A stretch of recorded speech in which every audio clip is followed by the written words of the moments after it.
Hello प्यारे बच्चों। बच्चों, इस वीडियो में हम आपकी क्लास 11 इंग्लिश की सेकंड बुक स्नैपशॉट्स उसका चैप्टर 2 द एड्रेस ये पढ़ेंगे। इसमें जो लेखिका हैं मार्गा मिनको, ये कहानी उस समय की है जब विश्व युद्ध हुआ था। तो ये यहूदी धर्म से थे ये लोग।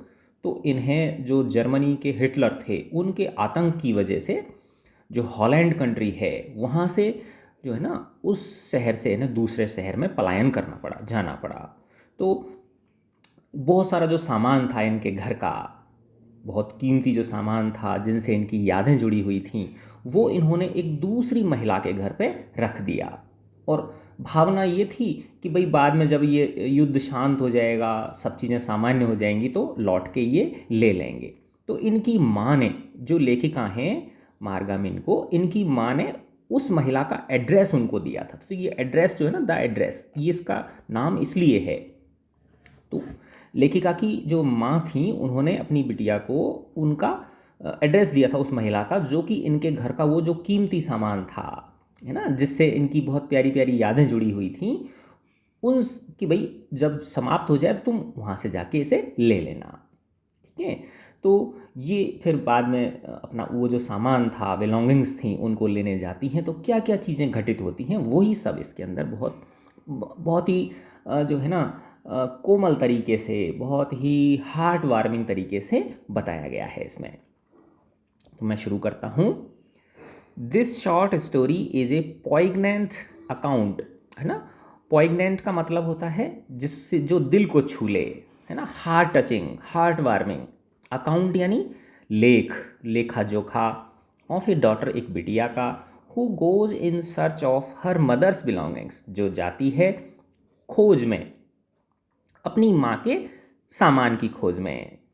After the war in Holland, युद्ध के बाद में, विश्व युद्ध हुआ था उसके बाद में हॉलैंड के अंदर। ठीक है ना, पहले इसका नाम हॉलैंड था, अब इस कंट्री का नाम क्या हो गया, Netherlands. When she finds them, जब उसे वो सामान मिल जाते हैं, द ऑब्जेक्ट्स इवोक मेमोरीज, तो वो जो ऑब्जेक्ट्स हैं, वो जो सामान है, वो जो वस्तुएं हैं, वो लेखिका की यादों को तरोताज़ा कर देती हैं। इवोक का मतलब होता है एक तरह से उभार देना, तो उसको उभार देती है मेमोरीज़ को ऑफ हर अर्लियर लाइफ, उसके पहले के जीवन की।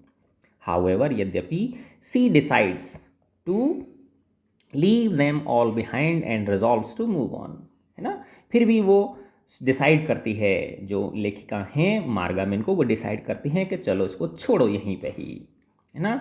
बिहाइंड, ऑल बिहाइंड, इसको यहीं पे पीछे छोड़ दो, इन यादों को। अब जब उन यादों से जुड़ा हुआ व्यक्ति ही नहीं रहा, उनकी माँ ही जीवित नहीं रही, तो अब मैं इन चीज़ों का क्या करूँगी। तो इसलिए वो उनको सबको वहीं छोड़ के रिजॉल्व्स, और निश्चय कर लेती हैं टू मूव ऑन, अपनी ज़िंदगी में आगे बढ़ने के लिए। Do you still know me, I asked. तो आई कौन है यहाँ पे, लेखिका Marga Minco. Do you still know me, क्या तुम मुझे अभी भी जानती हो, मैंने पूछा। The woman looked at me searchingly, उस महिला ने मेरी ओर जांच परख वाली दृष्टि से देखा, तो जैसे कि कुछ याद करने की कोशिश कर रही हो। She had opened the door A chink, उसने दरवाज़ा खोल लिया था थोड़ा सा, जैसे होता ना, हल्का सा दरवाज़ा खोल लिया। I came closer and stood on the step, मैं थोड़ा उसके और नज़दीक आ गई, और मैं किस पे खड़ी हो गई, सीढ़ियों पे खड़ी हो गई। No I don't know you, नहीं मैं तुम्हें नहीं जानती। फिर लेखिका कहती हैं, I am Mrs S daughter, मैं श्रीमती एस की बिटिया हूँ, बेटी हूँ। She held her hand on the door as though she wanted to prevent it opening any further, अब उस महिला ने दरवाजे को एक हाथ से पकड़ लिया, एज दो मानो कि सी वॉन्टेड, वह चाहती हो, टू प्रिवेंट इट, उसे रोकना, ओपनिंग एनी फर्दर, और ज़्यादा आगे खुलने से उसे वो रोकना चाहती हो। Her face gave absolutely no sign of recognition, उस महिला के चेहरे पे ऐसा कोई भाव प्रकट नहीं हुआ जिससे ऐसा प्रतीत होता हो कि वो मुझे जानती है। Her face gave absolutely no sign of recognition, recognition यानी पहचान। She kept staring at me in silence, वो एक तरह से चुप्पी में मुझे देखकर घूरती रही। Perhaps I was mistaken, I thought, मैंने सोचा शायद मुझसे ढूंढने में गलती हुई है। Perhaps it is not her, शायद ये वो महिला नहीं है। I had seen her only once, क्योंकि मैंने उसे एक बार ही देखा था। फ्लीटिंगली, फ्लीटिंगली का मतलब होता है बहुत ही कम समय के लिए, for a short time, for a short time, fleetingly, है ना, बहुत कम समय के लिए मैंने उसे देखा था। एंड दैट वॉज ईयर्स अगोर, वो भी वर्षों पहले की बात है। इट वॉज मोस्ट प्रोबेबल, ये इसकी संभावना बहुत ज़्यादा थी, दैट आई हैड रंग द रॉन्ग बेल, कि मैंने बजा दी हो गलत घंटी। रंग किससे बना है? रिंग से, RING, रिंग, है ना, रिंग यानी घंटी बजाना, रंग यानी सेकंड फॉर्म, बजा दी हो, कि शायद मैंने गलत घंटी बजा दी है, गलत घर की घंटी बजा दी है। The women let go of the door, अब उस महिला ने वो जो दरवाज़ा था वो खुलने दिया, या हो सकता है वो ध्यान नहीं रहा उसका। And step to the side, और वो साइड में खड़ी हो गई। She was wearing my mother's green netted cardigan, वह पहने हुई थी मेरी माँ का हरा बुना हुआ, नेटेड का मतलब हाथ से बुना हुआ, कार्डिगन।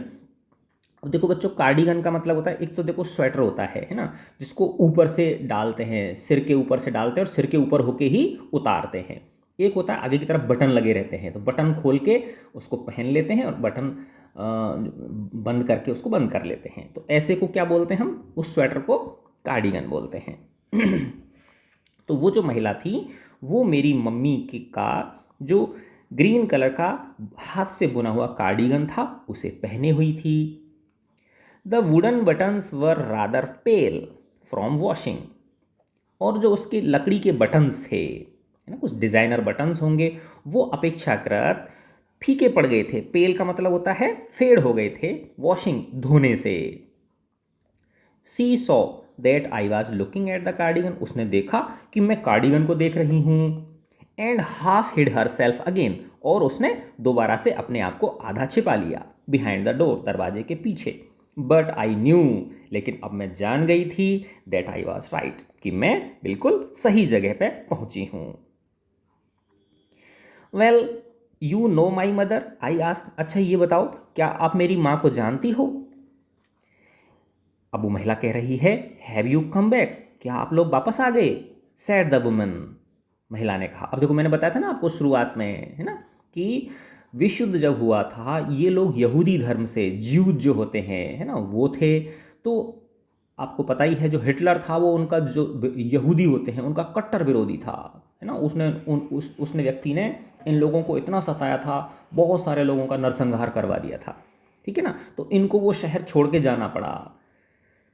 तो वो जो इसकी लेखिका की जो माँ है वो अपना जो घर का जो भी कीमती सामान था, जिस सामान से भी, चाहे भले कीमती ना हो, जिस सामान से उनकी यादें जुड़ी हुई थीं, वो सारा का सारा सामान वो इस महिला के घर रख जाती है कि जब युद्ध शांत हो जाएगा, नॉर्मल सी बरकरार हो जाएगी, हम वापस आ जाएंगे और ये सामान आपसे ले लेंगे। लेकिन इस महिला के मन में क्या था कि हो सकता है ये लोग आए ही ना लौट के। तो इसीलिए तो सबसे पहले उसने क्या बोला है, हैव यू कम बैक, कि आप लोग वापस आ गए। I thought that no one had come back, मैंने तो सोचा था कि कोई वापस नहीं आएगा। ओनली मी, लेखिका ने कहा, मैं ही आई हूं बस। ए डोर ओपन, एक दरवाज़ा खुला, एंड क्लोज्ड, और बंद हुआ, in the passage behind her, उसके पीछे गलियारे में, उसके पीछे जो घर के अंदर जो गली थी, एक दरवाज़ा खुला और बंद हुआ। ए मस्टी स्मेल इमर्स्ड, मस्टी का मतलब होता है बहुत ही वैसी सीलन भरी, है ना, बहुत ही जैसे डल होती है, सीलन भरी होती है, इस तरह की एक स्मेल उसमें से निकली। I regret I can not do any thing for you, अब वो महिला कह रही है, मैं माफ़ी चाहती हूँ, मैं आपके लिए कुछ नहीं कर सकती। I have come here specially on the train, अरे भाई मैं तो तुम्हारे लिए स्पेशल ट्रेन से यहाँ आई हूँ। I wanted to talk to you for a moment, मैं कुछ क्षण आपसे बातें करना चाहती हूँ। अब वो महिला कहती है, it is not convenient for me now, मेरे लिए अब ये कन्वीनियंट नहीं है, इस समय मेरा आपसे बात करना मुनासिब नहीं है, संभव नहीं है। वुमेन ने कहा, I can not see you, मैं तुमसे नहीं मिल सकती, अनोदर टाइम, बाद में आना। सी नॉडेड, उसने अपना सिर हिलाया, एंड कॉशसली, और बड़ी कॉशसली का मतलब होता है बहुत ही सोच समझ के, है ना, या आप यूँ कह सकते हो कि जैसे हम कोई खतरा टालना चाह रहे हों, जानबूझ के हम चीज़ों को अवॉइड करते हैं जिससे कि खतरा आगे बढ़े ना, सतर्कता से। क्लोज द डोर, दरवाज़ा बंद कर दिया उसने। As though no one inside the our house, जिससे जैसे कि मानो घर के अंदर का कोई भी व्यक्ति शुड बी डिस्टर्ब न हो। I stood where I was on the step, मैं उस स्टेप पे जहाँ खड़ी थी वहीं खड़ी रही, सीढ़ी पर। The curtain in front of the bay window, है ना। अब बे विंडो का मतलब होता है जैसे घरों में आपने देखा होगा, घरों से साइड में कुछ अलग से एक जैसे ये घर है ना, ऐसे समझ लो, जैसे ये घर है, ठीक है ना, और यहाँ पे ये क्या है, इसका इस जगह पे क्या है, ये दरवाज़ा है। तो यहाँ पे ये थोड़ा सा एक अलग से बाहर कोई बालकनी सी निकाल देते हैं, वो है ना, और ये कवर्ड होती है चारों तरफ से, ठीक है। तो उसका जो कर्टेन था, पर्दा था, इन front of the way window moved, वो हिला, ठीक है ना। उस बालकनी टाइप जो थी, कवर्ड बालकनी जो थी, उसका पर्दा थोड़ा सा हिला। समवन स्टेयर्ड एट मी, किसी ने मेरे को घूर के देखा। And would then have asked what I wanted, और अब लेखिका कह रही है कि शायद मुझे ऐसा लगा कि वो व्यक्ति पूछ रहा है उस महिला से कि मैं क्या चाहती हूँ। ओह नथिंग, शायद उस महिला ने ऐसा कहा कि नहीं, कुछ नहीं। The women would have said, शायद उस महिला ने ऐसा कहा होगा। इट वॉज नथिंग, ऐसा कुछ नहीं है, कोई बात नहीं है। I looked at the name plate again, मैंने उस नेम प्लेट पर दोबारा देखा कि भाई मेरी माँ ने जो एड्रेस दिया था वही है या गलत है। डोरलिंग इट सैड, उस पर लिखा हुआ था डोरलिंग, इन ब्लैक लेटर्स, काले अक्षरों में, ऑन वाइट एनेमल, जैसे होता है ना कि पहले तो सफ़ेद पोत देते हैं, है ना, बैकग्राउंड क्या बना दिया, सफ़ेद बना दिया, है ना, पूरे पे पोत दिया, और फिर उसके ऊपर काले अक्षरों से क्या कर देते हैं, लिख देते हैं, ठीक है।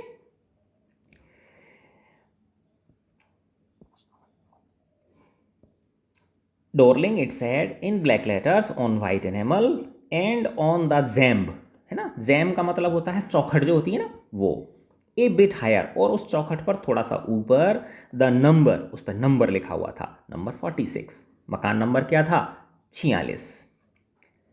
As I walked slowly back to the station, अब क्या करती बेचारी, वापस स्टेशन की तरफ लौटने लगी। तो जब वो धीरे धीरे स्टेशन की ओर लौट रही थी, I thought about my mother, मैंने अपनी माँ के बारे में सोचा। Who had given me the address years ago, जिन्होंने मुझे ये एड्रेस जो था ये वर्षों पहले दिया था। It had been in the first half of the war, ये जो युद्ध था उसके पहला जो वो था, आधा समय जो था उस समय की बात है, ठीक है ना, जो उत्तरार्ध था उसका आगे वाला जो पार्ट था उसकी बात है, आधा जो समय था आगे वाला। I was home for a few days, मैं घर पर आई हुई थी कुछ दिनों के लिए। And it struck me immediately, और मुझे तुरंत ये पता चल गया था, that something or other about the rooms had changed, कि घर के अंदर जो रूम्स हैं इनमें कुछ ना कुछ बदलाव आ गया है। आई मिस्ड वेरियस थिंग्स, मुझे बहुत सारी चीज़ें मिस दिखीं, गायब थी नहीं। My mother was surprised, I should have noticed so quickly, मेरी माँ को आश्चर्य हुआ कि मुझे इतनी जल्दी कैसे पता चल गया। Then she told me about Mrs Dorling, तब उन्होंने मुझे मिसेस डोरलिंग के बारे में बताया।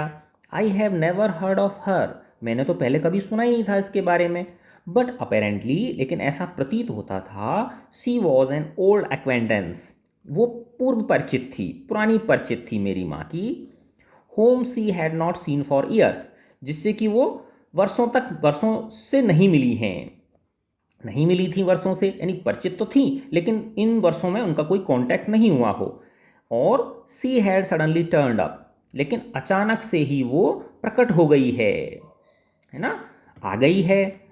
टर्न अप यानी अराइव आ गई है, एंड रिन्यूड देयर कॉन्टैक्ट, और उस महिला ने मेरी मम्मी से जान पहचान ताज़ा कर ली है। सिंस देन, और तब से, सी हैड कम रेगुलरली, वो नियमित रूप से आ रही है। एवरी टाइम सी लीव्स हेयर, जब भी वो हमारे घर से वापस लौटती है, सी टेक समथिंग होम, वह कुछ ना कुछ चीज़ अपने घर ले जाती है अपने साथ। सैड माई मदर, मेरी माँ ने बताया। She took all the table silver in one go, one go यानी एक ही बार में।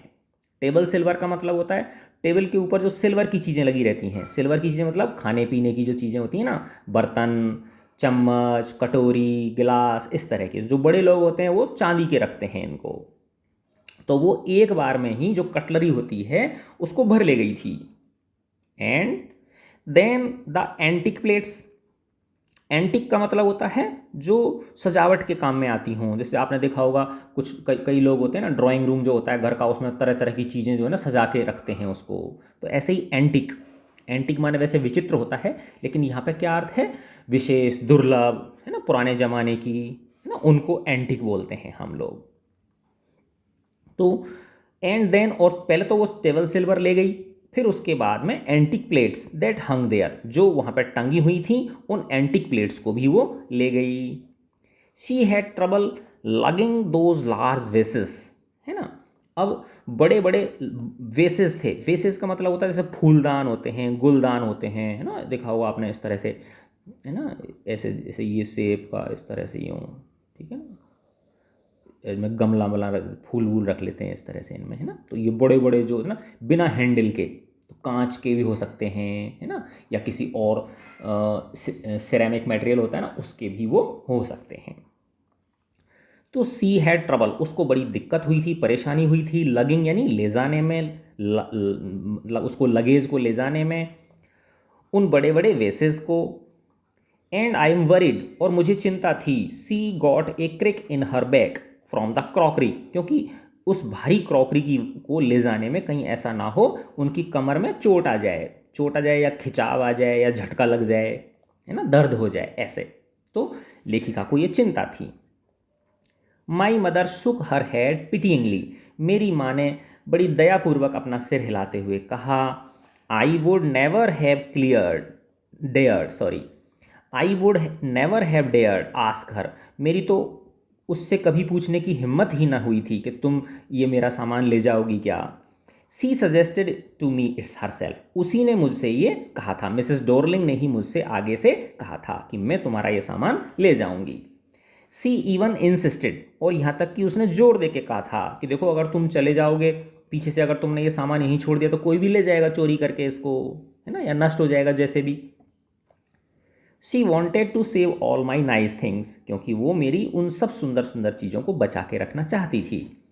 If we have to leave here we shall lose everything, she says, वो उसने कहा था मिसेस डोरलिंग कि हमें अगर यहाँ से जाना पड़ा तो ये सारी की सारी चीज़ें अगर हम यहाँ छोड़ के जाएंगे तो हम उनको क्या कर देंगे, लूज़ कर देंगे, वो हमसे सब छिन जाएंगी, खो जाएंगी, गुम हो जाएंगी, नष्ट हो जाएंगी, चोरी के द्वारा या अन्य किसी भी तरह से, या हो सकता है बमबारी कर दी उनके उसके ऊपर, मकानों पर, तो वैसे नष्ट हो जाने वो। Have you agreed with her that she should keep everything, I asked, मैंने मम्मी से पूछा मेरी से कि हैव यू एग्रीड विद हर, कि क्या तुम उससे सहमत हो गई थी कि ये सारा का सारा सामान वो खुद ही रख लेगी अपने पास।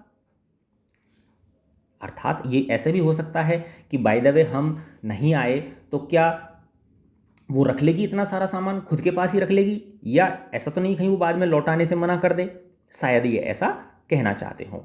Have you agreed with her that she should keep everything, क्या तुम उससे सहमत हो गई थी कि उसे ये सब सामान रख लेगी, वो ये सारा सामान वो रख लेगी, यानी ये सारा सामान उसी का हो जाएगा, ठीक है ना। एज इफ दैट्स नेसेसरी, तो अब ये कह रही हैं क्योंकि भाई जो जो सामान की आवश्यकता थी, है ना, जो जरूरी था वो सारा सामान वो रख लेगी। देखो ये थोड़ा सा इसमें यहाँ समझने में हल्का सा कष्ट हो रहा है। Have you agreed with her that she should keep everything, फिर है as if that's necessary, my mother cried, मेरी माँ गुस्सा होके बोली, है ना, कि as if that is necessary, क्या ये चीज़ पूछना ज़रूरी था उससे?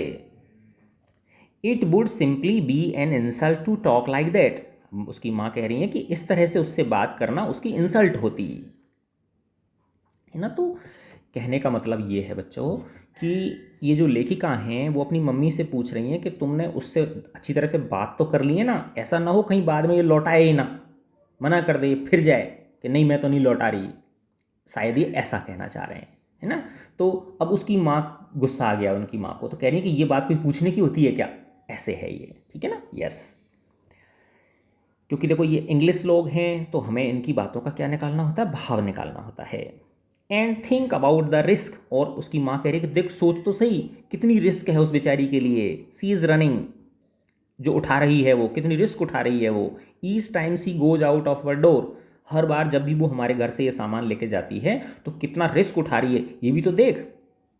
ए फुल सूटकेस और बैग, यानी हर बार जब भी वो आती है तो यहाँ से एक बड़ा फुल सूटकेस या बैग लेके जाती है। तुम सोचो भी तो सही कि वो कितना रिस्क उठा रही है बेचारी।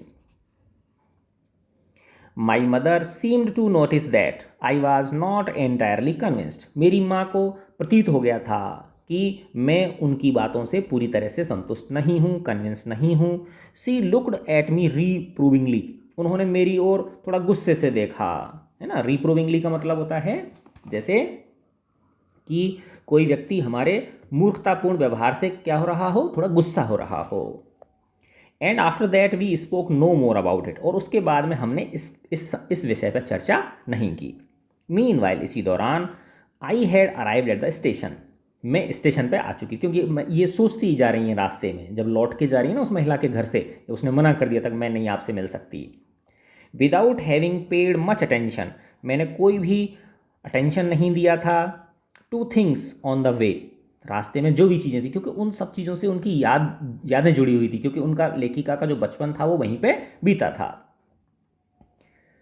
I was walking in familiar places again, मैं दोबारा से उन्हीं परिचित स्थानों से गुजर रही थी। For the first time since the war, war के बाद पहली बार।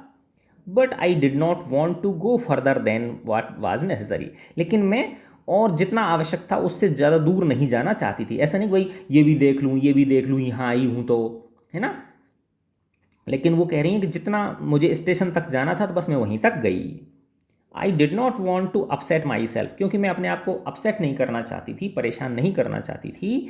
With the site of streets and houses full of memories from A precious time, क्योंकि मैं अपने आप को दुखी नहीं करना चाहती थी उन यादों से, पुराने प्रीसियस टाइम, जो अनमोल समय था पुराना, उसकी जो यादों से। और वो कब किससे निकलती वो यादें, किससे ताज़ा हो जाती? Site of streets and houses, यानी उन गलियों को मैं देखती, उन घरों को मैं देखती। तो इन द ट्रेन बैक, जब मैं ट्रेन में थी वापस, I saw Mrs Darling in front me again, कि मिसेस डॉर्लिंग मेरे सामने वापस आ गई। अब वापस आने का मतलब क्या है, उनको वो चीज़ें याद आ रही हैं, है ना, वो पुरानी बातों को याद कर रही हैं। तो जैसे अपन याद करते हैं तो ऐसा लगता है कि हमारे आंखों के सामने वो सब कुछ क्या हो रहा है, घटित हो रहा है। तो असल में नहीं आई है मिसेस डॉर्लिंग, बल्कि उनकी यादें आ रही हैं, जो जो घटनाक्रम हुआ था।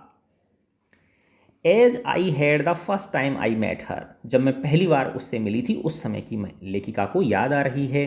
It was the morning after the day my mother had told me about her, तो जिस दिन मुझे मेरी माँ ने बताया था उससे अगले दिन सुबह की बात थी। I had got up late, मैं सुबह लेट उठी थी। कमिंग डाउन स्टेयर्स, मैं सीढ़ियों से नीचे उतर रही थी। I saw my mother about to see someone out, to see out का मतलब होता है किसी व्यक्ति को छोड़ने जाना दरवाजे तक, है ना। जैसे कोई व्यक्ति हमारे घर आता है तो फिर हम उसको सी ऑफ करने के लिए दरवाजे तक छोड़ के आते हैं ना, वैसे। तो मेरी माँ किसी को सी ऑफ करने जा रही थी दरवाजे तक। A woman with a broad back, एक महिला थी जिसकी चौड़ी पीठ थी। अब ये चौड़ी पीठ का मतलब है कि थोड़ा सा उसका जो ये वाला जो बॉडी का जो पार्ट है पीठ वाला, बैक वाला, वो थोड़ा सा चौड़ा होगा। देयर इज़ माई डॉटर, वो मेरी बेटी है। लेखिका जो है वो ऊपर से उतर रही थी। सैड माई मदर, मेरी माँ ने कहा। सी वीकन टू मी, उसने मेरी ओर देखा, उस महिला ने जिसकी चौड़ी पीठ थी। द वुमन नॉडेड, महिला ने सिर हिलाया and picked up the suitcase under the coat rack, और कोट जहाँ पे कोट टंगे रहते हैं उस रैक के नीचे से उसने एक सूटकेस उठा लिया। शी वोर ए ब्राउन कोट, उस महिला ने एक भूरे रंग का कोट पहन रखा था, एंड ए शेपलेस हैट, और एक हैट पहन रखी थी जिसकी कोई विशेष आकृति नहीं थी। यानी एक तरह से जो है ना वो होता है ना, जैसे यूज कर करके उसकी शेप बिगड़ गई थी, ऐसे मान लो। Does she live far away, I asked, seeing the difficulty she had going out of the house with the heavy case. है ना, जब लेखिका ने उसे उस भारी सूटकेस को ले जाते हुए देखा तो उसको परेशानी हो रही थी। तब महिला ने पूछा क्या वो बहुत दूर रहती है, क्योंकि लेखिका ने देखा था कि उसको बहुत परेशानी हो रही थी उस भारी सूटकेस को घर से बाहर ले जाने में। In Marconi Street, said my mother, number 46, remember that. मेरी माँ ने कहा वो मार्कोनी स्ट्रीट में रहती है, मार्कोनी गली में रहती है, 46 नंबर के मकान में। इसे याद रखना, क्योंकि हमें उनसे क्या लेना है, अपना सामान वापस लेना है। आई हैड रिमेंबर्ड इट, मैंने ये याद कर लिया था, but I waited a long time, लेकिन मैंने इसके लिए लंबे समय तक प्रतीक्षा की थी। टू गो देयर, वहाँ पर जाने की। Initially after the liberation, liberation का मतलब मुक्ति, यानी जब युद्ध क्या हो गया, शांत हो गया, जर्मनी का हॉलैंड पे से कब्जा हट गया, है ना, तो liberation. I was absolutely not interested, है ना, तो ये लेखिका कह रही हैं कि शुरू में जब हमारा हॉलैंड स्वतंत्र हो गया था उसके बाद मैं बिल्कुल भी इंटरेस्टेड नहीं थी। In all that stored stuff, उस जो सामान था मेरी माँ ने उस महिला के डोरलिंग के घर पे रखवाया था, है ना, उसके प्रति मैं बहुत ज़्यादा इंटरेस्टेड बिल्कुल भी नहीं थी। एंड नेचुरली, और स्वाभाविक रूप से, I was also rather afraid of it, और मुझे थोड़ा डर भी लग रहा था। क्यों डर लग रहा था, क्योंकि इनकी माँ की मृत्यु हो गई थी और उन सामानों को देखेगी तो वापस से उसे अपनी माँ की याद आएगी। अफ्रेड ऑफ बीइंग कन्फ्रंटेड, क्यों भयभीत थी वो, क्योंकि मेरा सामना होगा, उनका सामना होगा विद थिंग्स, उन चीज़ों से, that had belong to a connection, जो कि वो ऐसे संबंध से बिलोंग करती थी, दैट नो लॉन्गर एग्जिस्टेड, जो अब जीवित ही नहीं है, जो संबंध अब एग्जिस्ट ही नहीं कर रहा, अर्थात उनकी माँ की क्या हो चुकी है, मृत्यु हो चुकी है। Which were hidden away in cupboards and boxes, जो कि इतने समय से छिपे हुए थे, बंद रखे हुए थे, कप बोर्ड्स के अंदर, अलमारियों के अंदर और बक्सों के अंदर। And waiting in when until they were put back in their place again, और वो असफल कोशिश कर रहे थे, वो जो सामान था वो इन वेन का मतलब होता है असफल कोशिश करना, और वो सामान असफल कोशिश कर रहा था वापस अपने पुनः उसी स्थान पर रखे जाने का। Which had endured all these years because they were things, है ना। अब लेखिका कह रही है कि वो जो सामान था इतने वर्षों तक एंड्योर कर सका, जीवित रह सका, सुरक्षित रह सका, क्योंकि वो सामान था, है ना। अब वो कह रही है जिस तरह से मेरी माँ चली गई, है ना, लेकिन वो सामान क्यों है, अभी भी जीवित है, और उन बक्सों में से, उन अलमारियों में से बाहर निकलने के लिए आतुर है। क्यों वो सुरक्षित है, क्यों जी सका है, क्योंकि वो चीज़ें हैं, मैटेरियल ऑब्जेक्ट्स हैं, इसलिए। But gradually everything became more normal again, लेकिन अब लेखिका कह रही हैं कि धीरे धीरे, ग्रेजुअली यानी धीरे धीरे सब चीज़ वापस से नॉर्मल होने लगी, सामान्य होने लगी। Bread was getting to be a lighter colour, है ना। अब ये देखो, ये जो भी आगे बताएंगी ये सब सामान्य जीवन के बारे में बता रही हैं। जैसे होता क्या है बेटा, जब युद्ध होता है ना, तो सारी की सारी जो सप्लाईज होती हैं वो कट हो जाती हैं, दूध मिलना बंद हो जाता है ना, जो बाज़ार से सामान मिलना बंद हो जाता है, तो जैसे तैसे लोग काम चलाते हैं, जो भी घर के अंदर होता है, मोटा झोटा जो भी होता है, ठीक है ना। तो वैसे तो नॉर्मली क्या होता है, ब्रेड जो है बाज़ार से आता है वो तो बड़ा शानदार ब्रेड होता है, लेकिन जब युद्ध चल रहा है तो बाज़ार से तो कोई चीज़ आएंगी नहीं, तो वो घर के अंदर ही जो भी चीज़ें होती हैं, है ना, रफ जो होती हैं, उन्हीं से ही वो काम चलाते हैं। तो यही कहना चाह रहे हैं, bread was getting to be a lighter colour, कि अब चूंकि सब चीज़ें नॉर्मल होने लगी थी तो वापस से ब्रेड जो है वो लाइट कलर की मिलने लग गई थी। यानी पहले तो कैसी मिलती होगी ब्रेड, डार्क कलर की मिलती होगी, रफ मिलती होगी। There was a bed you could sleep in unthreatened, अब हमारे पास बिस्तर भी था जिसमें हम सो सकते थे बिना किसी भय के, क्योंकि पहले तो युद्ध था, युद्ध में तो रात को भी डरते डरते सोना पड़ता है, कब आक्रमण हो जाए, कब गोला बारूद आके गिर जाए। ए रूम विद ए व्यू, अब एक रूम भी था जिसमें से हम देख सकते थे, व्यू कर सकते थे। Were more used to glancing at each day,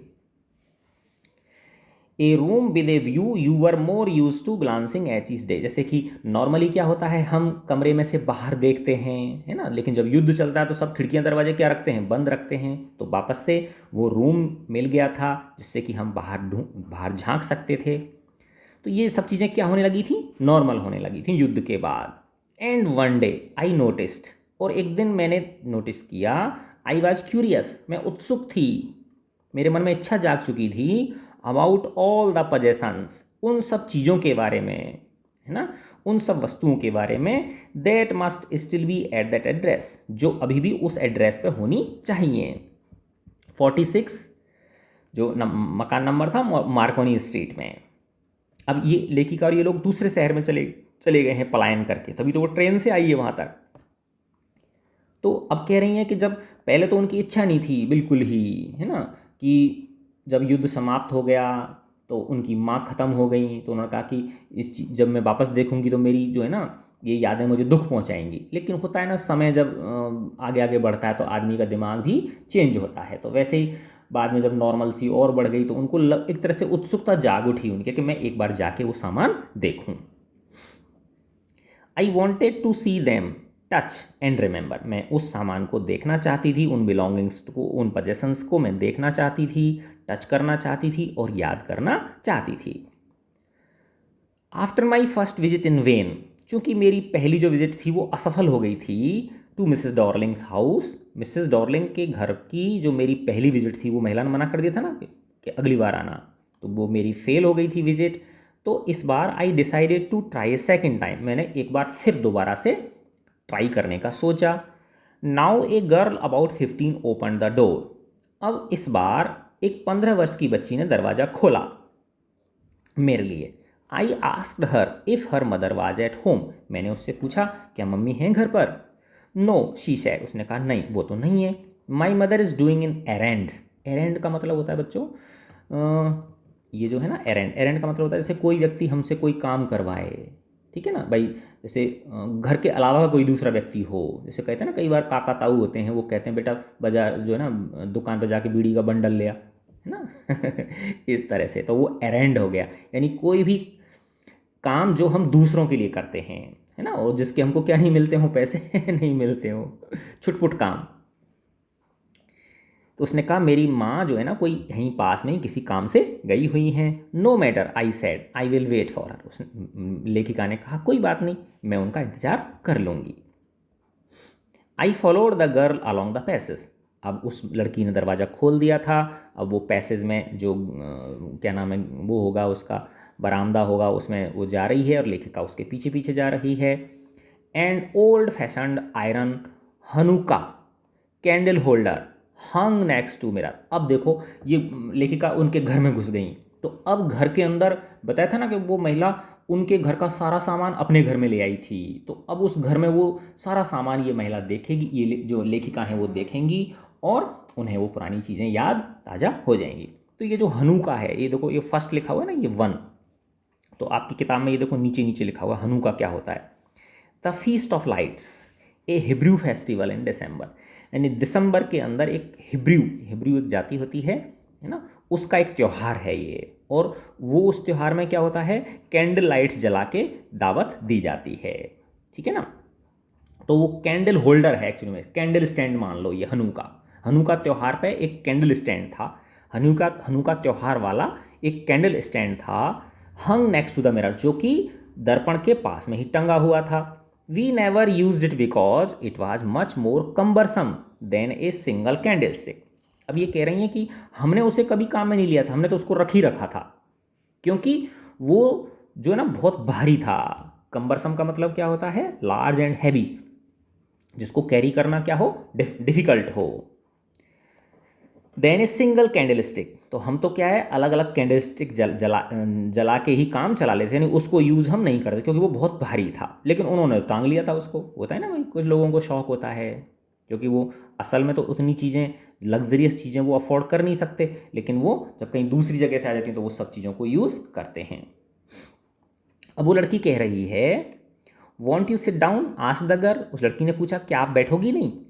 C held open the door. उसने एक दरवाज़ा खोल दिया ऑफ द लिविंग रूम, है ना, ड्राइंग रूम लिविंग रूम का दरवाज़ा खोल दिया। बैठक जो होती है ना उसको बोलते हैं living room. And I went inside past her, और मैं उसके पीछे पीछे उसमें प्रवेश कर गई। आई स्टॉप्ड हॉरिफाइड, मैं रुक गई और मैं एक तरह से भयभीत हो गई, डर गई, क्योंकि वहाँ पे बहुत सारी चीज़ें क्या हैं, उन्हीं की रखी हुई हैं। I was in A room I knew and did not no. अब ये लेकर कह रही मैं एक ऐसे कमरे में थी जिसे मैं जानती थी और नहीं भी जानती थी। जानती क्यों थी? क्योंकि उसमें बहुत सारी चीज़ें उनकी थीं जिनसे उसने बचपन से देखा था जिन्हें। और नहीं किस लिए जानती? क्योंकि वो उस डोरलिंग का घर था, इसलिए।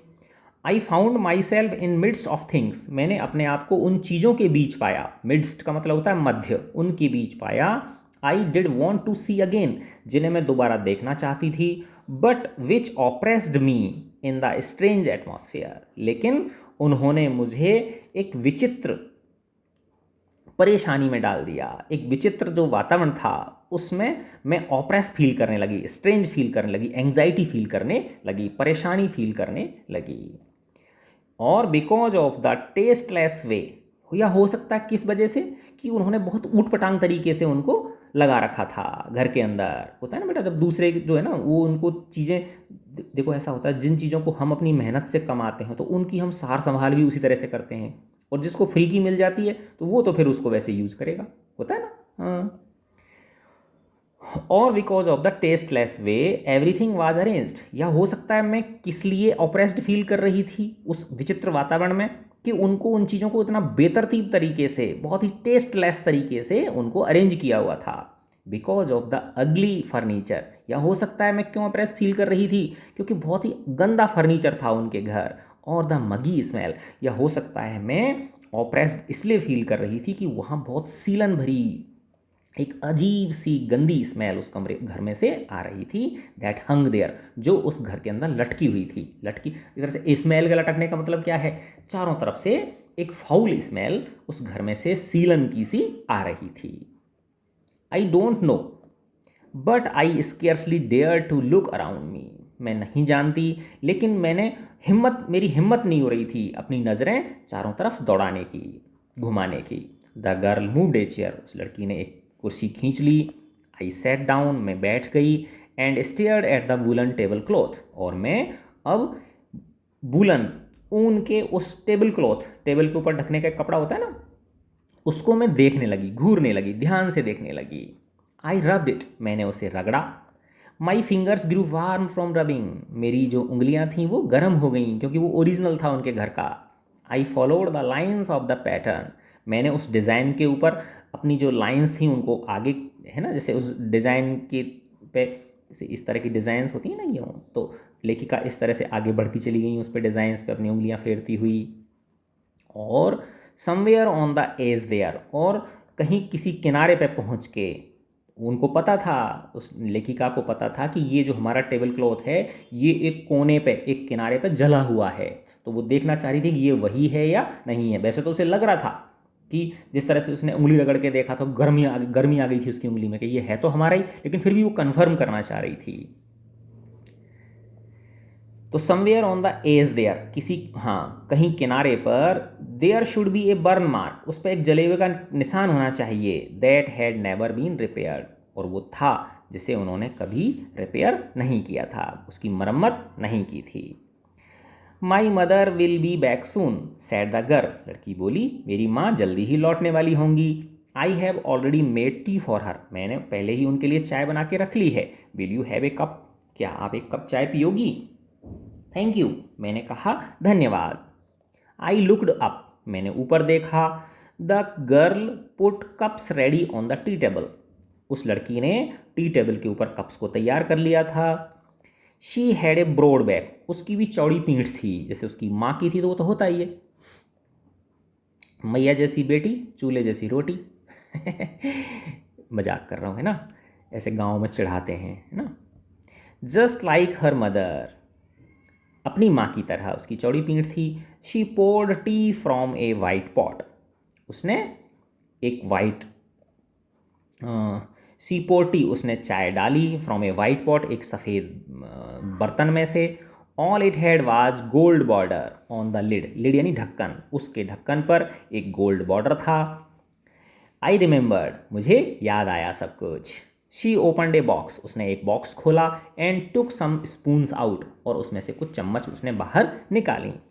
दैट्स ए नाइस बॉक्स, ये देखो कितना सुंदर बॉक्स है। I heard my own voice, मैंने अपनी ही आवाज़ सुनी। तो ये उस लेखिका के मुंह में से निकल गए ये शब्द, और चूंकि घर में शांति है तो उसको खुद के ही शब्द वापस सुनाई दे रहे हैं। It was a strange voice, अब लेखिका कह रही है ये बड़ी विचित्र आवाज़ थी। एज दो each sound was different in this room, यद्यपि उस रूम के अंदर हर आवाज़ क्या लग रही थी, बिल्कुल डिफरेंट थी। ओ यू नो अबाउट देम, अच्छा तुम्हें इन सब के बारे में पता है, उस लड़की ने पूछा, क्योंकि उस लड़की को नहीं पता कि ये इनका सामान है। सी हैड टर्न राउंड, वह मुड़ी। And brought me my T, और मेरे लिए चाय ले आई। सी लाफ्ड, वह हंसने लगी। My mother says it is antique, मेरी माँ कहती है कि ये सब दुर्लभ चीज़ें हैं, एंटीक हैं, ये बहुत सजावट में काम आने वाली चीज़ें हैं, क्लासिकल चीज़ें हैं, पुराने ज़माने की चीज़ें हैं। We have got lots more, हमारे पास और भी बहुत सारी चीज़ें हैं। She pointed round the room, उसने चारों तरफ कमरे में इशारा किया उंगली से। शी फॉर योरसेल्फ, देख लो, तुम खुद ही देख लो, वो लड़की बोल रही है उससे। I had no need to follow her hand, मुझे उसके जो वो इशारे, हाथ का इशारा करके दिखा रही थी, अपनी उंगली घुमा रही थी चारों तरफ, मुझे उसकी उंगली को फॉलो करने की आवश्यकता न थी। I knew which things she meant, मुझे पता था कि जिन चीज़ों के बारे में वो कह रही है उन्हें मैं जानती हूँ। I just looked at the still life over the tea table, बस मैं सिर्फ वो जो टी टेबल थी, चाय की टेबल थी, उस पर उस स्थिर जीवन के बारे में ही मैं सोच रही थी, उसी को ही मैं देख रही थी। यानी नज़र सिर्फ उसकी टी टेबल पे ही है, वो इधर उधर अपनी नज़रें नहीं दौड़ा रही। एज ए चाइल्ड, अब उसको याद आ रही है कि जब मैं बच्चा थी, आई हैड ऑलवेज फैंसीड, मुझे रोमांच होता था, किसको देख के, the Apple on the pewter plate. Pewter plate, pewter क्या, एक मेटल होता है ये। प्यूटर क्या है, एक मेटल होता है जो मेलेबल होता है। मेलेबल मतलब इसको पीट के चद्दर के रूप में बना, अलग अलग शेप दी जा सकती हैं, डिज़ाइंस इसमें निकाली जा सकती हैं। तो वो डिज़ाइनर एक प्लेट थी, उस पर मेरी माँ मुझे एप्पल रखती थी, तो वो मुझे बड़ा बहुत अच्छा लगता था, रोमांचित कर देता था वो। We use it for everything she said. ये लो, अब वो कह रही है कि हम तो इनको किसी भी चीज़ के काम में ले लेते हैं ना, ये जो एंटिक चीज़ें टंग रही हैं ना, इनको हम किसी भी चीज़ के काम में ले लेते हैं। Once we even ate off the plates hanging there on the wall, अब लड़की कह रही है कि एक बार तो हमने ये जो दीवार पे सजाने वाली प्लेटें लटक रही ना, इनमें ही खाना खा लिया था। I wanted to so much, वो लड़की कह रही है कि हम बहुत ज़्यादा, हमारी उत्सुकता थी, हम ये करके देखना चाहते थे। But it was not any thing special, लेकिन वो कह रही है कि लेकिन इनमें जब हमने खाना खाया तो कोई स्पेशल नहीं लगा हमको, तो वैसे नॉर्मल ही लगा। तो वो है ना, उनको पता नहीं था कि भाई ये खाने के काम में नहीं आती, ये सब सजावटी चीज़ें होती हैं, है ना। I had found the burn mark on the tablecloth, the girl looked questioningly at me, मुझे मिल गया था टेबल क्लॉथ के ऊपर बर्निंग मार्क, जला हुआ निशान, और वो लड़की मेरी ओर प्रश्न भरी नज़रों से देख रही थी कि आखिर ये इस तरह से क्यों देख रही है। येस आई सेड, हाँ मैंने कहा। You get so used to touching all these lovely things in the house, you hardly look at them any more. तो वो लड़की लेखिका कह रही है कि हाँ, तुम इन सब चीज़ों को टच करने की, है ना, इन प्यारी प्यारी लवली चीज़ों को घर के अंदर जो हैं, इन सबको टच करने की तुम इतनी आदी हो चुकी हो कि तुम उनको अच्छी तरह से देखती ही नहीं हो। होता है ना, अपन ग्रांटेड ले लेते हैं हर चीज़ों को, है ना। यानी ये रिश्तों के लिए भी लागू होता है, जो हमारे मम्मी पापा और जो परिवार के लोग होते हैं, तो जब हमारे साथ रहते हैं वो, तो हम उनको बस हाँ ठीक है, और जब वो कहीं चले जाते हैं, है ना, तब हमें उनकी याद आती है। You only notice when something is missing, तो लेखिका कह रही हैं कि तुम उन्हें तभी नोटिस करते हो जब वो चीज़ें गायब हो जाती हैं, चली जाती हैं। तो ये चीज़ों के लिए भी लागू है और रिश्तों के लिए भी लागू है। Because it has to be repaired, क्योंकि इनकी मरम्मत करनी होती है, उन्हें उन्हें पुनः तैयार करना होता है। और because you have land it, या तुमने उन्हें क्या दे दिया, किसी को उधार दे दिया है ना। यानी जब कोई चीज़ मिस होती है या तुमने किसी को उसे दे दिया है उदाहरण के लिए, तो हम उन चीज़ों को नोटिस करते हैं। यानी जब तक वो रखी रहती हैं घर में तब तक हमें उनका ध्यान नहीं आता, या तो वो मिस हो जाए या हम किसी को दूसरे को दे दें, तो वो बार बार हमारी आंखों में खटकता रहता है। Again I heard the unnatural sound of my voice. जब लेखिका ने ये वाली बात कही तो भी उसे खुद की ही आवाज़ सुनाई दे रही है। एंड आई वेंट ऑन, और मैंने बोलना जारी रखा। I remember my mother once asked me, मुझे याद है मेरी माँ ने एक बार मुझे कहा था, if I would help her, कि क्या मैं उनकी मदद कर सकती हूँ, पॉलिश द सिल्वर, सिल्वर को पॉलिश करने में, जो चांदी की चीज़ें हैं उनको पॉलिश करने में। मेरी माँ ने एक बार मुझे कहा था कि क्या बेटा तू मेरी हेल्प करेगी। It was a very long time ago, ये बहुत लंबे समय पहले की बात है। And I was probably board that day, और मैं संभवतया उस दिन बहुत बोर हो गई थी। और perhaps I had to stay at home, और या हो सकता है मुझे, क्योंकि लेखिका को हल्का सा याद है लेकिन इतना ज़रूर याद है कि मेरी माँ ने मुझसे हेल्प मांगी थी। तो लेखिका कह रही है कि उस दिन मैं घर पर रुक कर बहुत बोर हो गई थी, या हो सकता है मैं घर पर रुकी इसलिए थी बिकॉज आई वॉज इल, या क्योंकि मेरी तबीयत क्या थी, खराब थी। As she had never asked me before, क्योंकि मेरी माँ ने पहले मुझे ये कभी ऐसा करने के लिए नहीं कहा था। चूँकि मैं घर में थी, बोर हो रही थी, तो मेरी माँ ने कही, क्या बेटा तू मेरी ये जो सिल्वर हैं इसको पॉलिश करने में इनको साफ़ कराने में मेरी मदद कर सकती है। पॉलिश करने का मतलब होता है किसी चीज़ को चमकाना, ठीक है ना। अब वो चमकाने के लिए अब किसी चीज़ के उस पर ऊपर कोई पेंट भी कर सकते हैं। अब सिल्वर पे तो क्या पेंट होगा, या हो सकता है उनको ढंग से, जैसे नींबू वगैरह से, या कोई ऐसा अलग कोई मटेरियल होता है जिससे अच्छी तरह से रगड़ रगड़ के साफ़ करना, उसको भी पॉलिश करना बोल सकते हैं हम। तो मेरे हिसाब से वही चीज़ होगी। जैसे आपने देखा होगा चांदी की चीज़ें होती हैं, तांबे के जो बर्तन होते हैं, तो वो मैले हो जाते हैं ना, तो उनको अच्छी तरह से रगड़ के साफ़ करते हैं तो बिल्कुल चमचमाचम हो जाते हैं। तो इस तरह से उसकी माँ ने कहा होगा। अब लेखिका कह रही हैं, I asked her which silver she meant, मैंने उनसे पूछा आप किस चांदी के उन बर्तनों की बात कर रही हो, किस चांदी की बात कर रही हो। एंड सी रिप्लाइड, और तब मेरी माँ ने कहा था सरप्राइज, आश्चर्यचकित होते हुए कि देखो ये बच्ची कैसी है, रोज़ हम इन बर्तनों में खाना खा रहे हैं और इसको पता ही नहीं है कि मैं किसकी बात कर रही हूँ। That it was the spoons, तब मेरी माँ ने कहा था अरे बिटिया ये जो चम्मचें हैं, फॉर्क्स हैं, कांटे छुरी हैं, नाइव्स हैं, चाकू हैं, ऑफ कोर्स इन सब की बातें कर रही हूँ। ये सब किसके हैं, ये चांदी के हैं। तो बेटा जो बड़े लोग होते हैं उनके घरों की चम्मचें, गिलास, प्लेट, वो किसकी होती हैं, चांदी की होती हैं। And that was the strange thing, और लेखिका कह रही हाँ ये तो बड़ी विचित्र बात थी। I did not know the cutlery we ate off every day was silver, मैंने तो कभी नोटिस ही नहीं किया था, मुझे तो पता ही नहीं था कि जिस कटलरी में हम रोज़ खाना खाते हैं वो चांदी की है, जिन बर्तनों का हम खाने में उपयोग करते हैं वो किसके हैं, चांदी के हैं। मुझे तो ये कभी पता ही नहीं चला था। द गर्ल लाफ्ड अगेन, वो लड़की फिर वापस से हंसी। I bet you don't know it it is either. I looked intently at her, मैंने उसको बहुत गंभीरता से, है ना, गहनता से मैंने उसे देखा और कहा उससे कि तुम्हें भी नहीं पता होगा, मैं शर्त लगाती हूँ, बैट यानी शर्त लगाना, कि तुम्हें भी नहीं पता होगा कि ये चांदी की हैं। What we eat with, she asked, उसने पूछा कि जिन चीज़ों में हम खाते हैं वो चांदी की। वेल हाँ, डू यू नो, लेखिका ने कहा हाँ बताओ, क्या तुम्हें पता है क्या कि जो जिन चीज़ों में तुम खाना खाती हो ये चांदी की हैं। शी हेजिटेटेड, उसे झिझक हुई। She walk to the sideboard, वो एक साइड की अलमारी थी उसके उधर गई। And wanted to open drawer, अब वो देखना चाह रही है और वो एक ड्रॉवर को खोलना चाहती थी। I will look, it is here, मैं, अब वो लड़की कह रही मैं हाँ देखती हूँ, ये यहाँ रखी हुई है, मैं देखती हूँ ये सिल्वर की हैं या नहीं है। आई जंपड़ा, मैं एकदम उठ खड़ी हुई। I was forgetting the time, मैं टाइम भूल रही थी, अर्थात मुझे वहाँ पे ज़्यादा समय हो गया था। लेखिका ने इतना सही बनाया था कि भाई मैं थोड़ी देर के लिए जाऊँगी और वापस लौट आऊँगी, या तो सामान दे देंगे या बात कर लूँगी उनसे। I must catch my train, और मैं एकदम खड़ी हो गई और मैंने कहा मुझे अपनी ट्रेन पकड़नी है।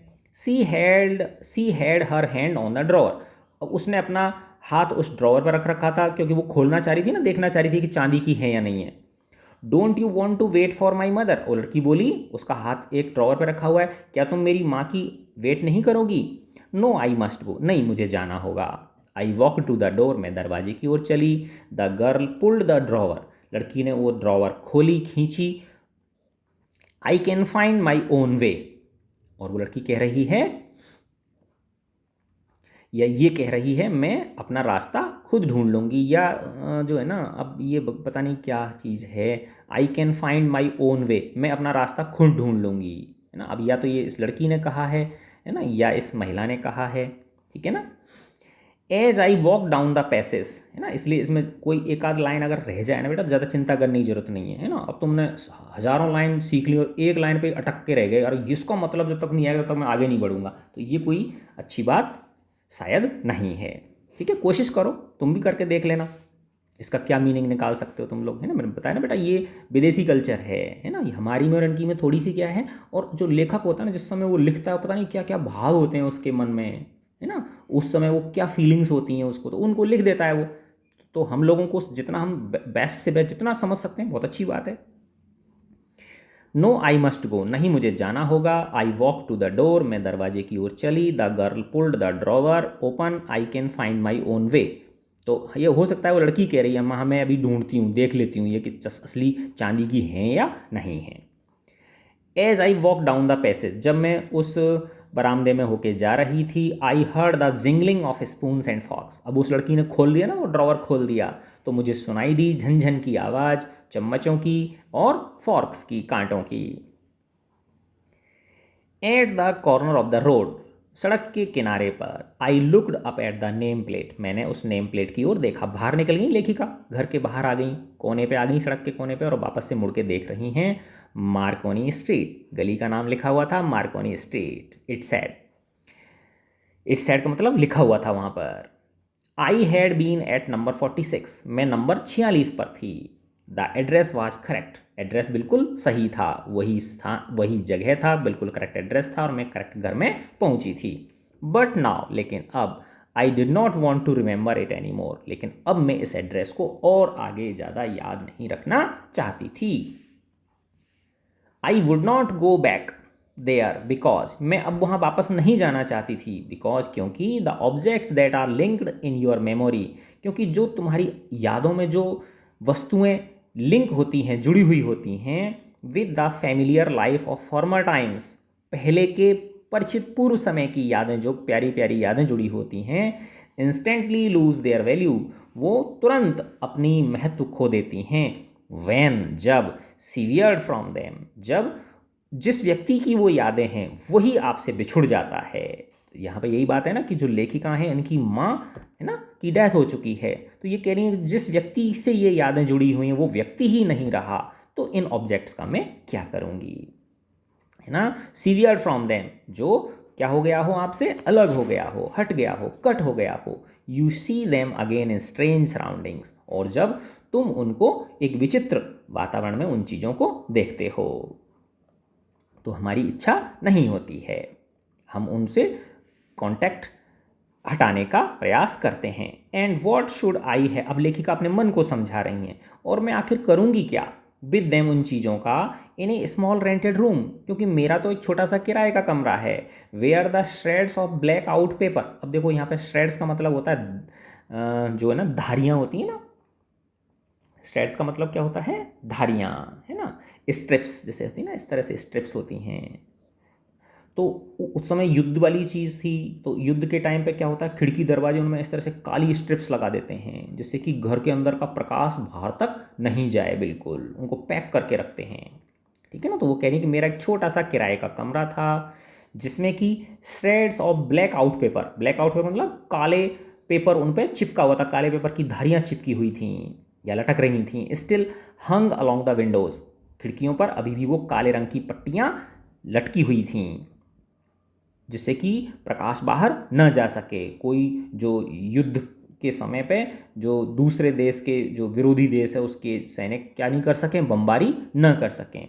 And no more than a handful of cutlery fitted in the narrow table drawer, और मेरी तो जो टेबल की ड्रॉवर थी उसमें जो सकड़ी सी छोटी सी जो टेबल की ड्रॉवर थी उसमें तो बस मुट्ठी भर कटलरी थी, तो मेरे पास जगह ही नहीं है, मैं इनका करूँगी क्या।